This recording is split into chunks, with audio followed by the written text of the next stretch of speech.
Greetings and welcome to Education in Focus, powered by Chalkboard News. I'm Dan McCaleb, Vice President of News and Content at the Franklin News Foundation, publisher of chalkboardnews.com. Chalkboard is a news website dedicated to issues related to K-12 education. And joining me again today is Brendan Clary, Chalkboard's K-12 editor. How are you, Brendan? I'm doing pretty well, Dan. How about you? I am doing well, thank you. We are recording this on Monday, February 5th. Brendan, it's Black Lives Matter at School Week of Action at Seattle Public Schools this week, and some students might be asked to sit through presentations on the 13 principles and 4 demands of an organization called Black Lives Matter at School. The group said it is committed, and I'm quoting here from the group, disrupting the Western prescribed nuclear family structure requirement by supporting each other as extended families. A PowerPoint presentation offers activities to teach students about privilege, social justice, gender diversity, and transgenderism. There are also handouts on how to be an activist. Brendan, there's some controversial topics in here. Tell us more. Yeah, you've hit it right on the money, Dan. That's exactly what's going on. It's called Black Lives Matter at School Week of Action, and it's also for Black History Month. That's what the resources sent around were for both. And I mean, they also stress that educators should be doing this kind of year round. But this is a focus, and so there's a number of different resources on different slides, like in this presentation that was sent to principals to disseminate to educators. So that's my understanding, is that this is from the district in conjunction with some partnerships with an author and with a national organization called BLM at School. So that's Black Lives Matter at School. That's like a national organization. And there was collaborators from the Seattle Public Schools Black Education Department and different educators along with those groups and that author there. So that is, and essentially Black Lives Matter at School started in Seattle Public Schools, from what I am aware. Like that is, where it kind of was born out of. I think different educators there were sort of seeing the racial justice protests and different movements there, and they actually started Black Lives Matter at School in Seattle, and then it became more of a national organization.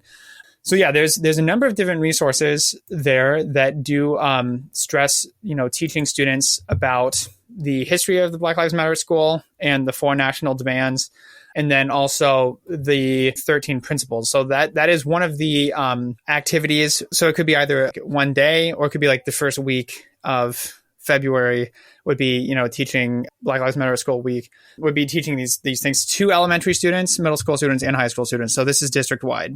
So this is, going down to the very young. And so for the younger students on that day, it includes like coloring resources from Black Lives Matter at School, which go through the different principles. So it has 13 different principles, and it has, coloring pages that students can draw in that has, some of that messaging there, and it maybe breaks it down in a way that's a little bit easier for students to understand.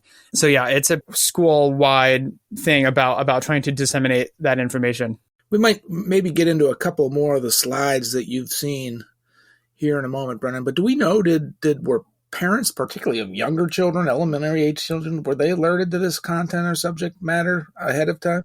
I'm not sure. I know that the school said, we're going to be participating in, I think that they were calling it like a week celebrating Black excellence. That's what they called it in public facing things. And that, last year they have done some ceremonies to sort of honor the occasion of Black History Month and that kind of thing. I'm not sure that parents were being sent home, this kind of thing. And in fact, there is part of the slide does indicate, this is extra-curricular, right? So this is not part of the approved curriculum. It's kind of along the spirit of approved curriculum, but it sort of seems to be sort of a gray area there in terms of sanctionedness, I guess. Like, so it is not approved curriculum, and that is said in the resources. So it does encourage principals. It was shared with principals and to be disseminated, but it kind of says, use your discretion, use your professional discretion. So it's kind of, I from what I'm aware, I don't know. I think that there might have been some communication there with family, but I can look into that. And the week is this week, so it's being taught this week in Seattle schools.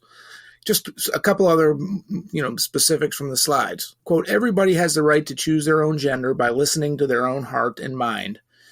Everyone gets to choose if they are a girl or a boy or both, or neither or something else. And no one else gets to choose for them. Now, I know there's been a lot, and we've talked about it, you and I here, Brendan, at Education in Focus, and we've written about it at chalkboardnews.com, this transgender issue and how it's been controversial in schools, including over books in school libraries, elementary age school libraries, and things like that. But I would think, as a parent of former elementary and middle school kids, they're older now, that I would have wanted to know ahead of time about this content being taught to my children. Right. Well, and so Dan, that is actually, that is in the elementary coloring book. So that is one of the principles of the Black Lives Matter at School thing, that they are transgender affirming and that they are queer affirming. So those are both principles that are in sort of the national organization's, tenets, essentially. That's in the coloring page that's broken down. So kids are supposed to, draw, and they can, answer a prompt about what does it feel like when you're treated differently based on your gender or something, or like should boys and girls be treated differently based on like what they like to do or something. So there's like that sort of like thing. So that is being, expressed.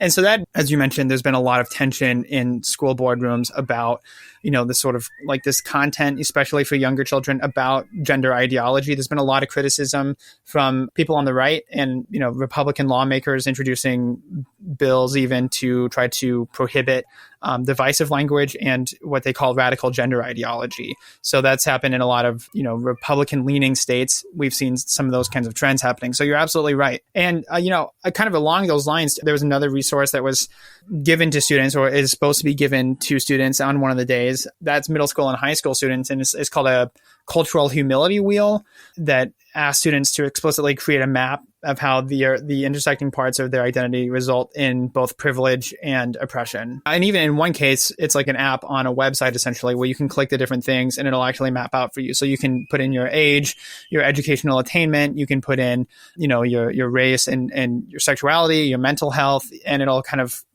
put out, here's where you stand in terms of privilege.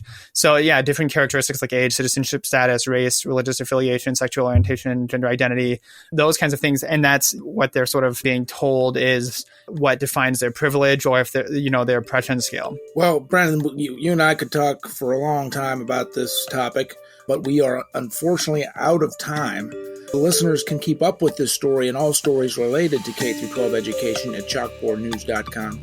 For Brendan Clary, I'm Dan McCaleb. Please subscribe. Thank you for listening.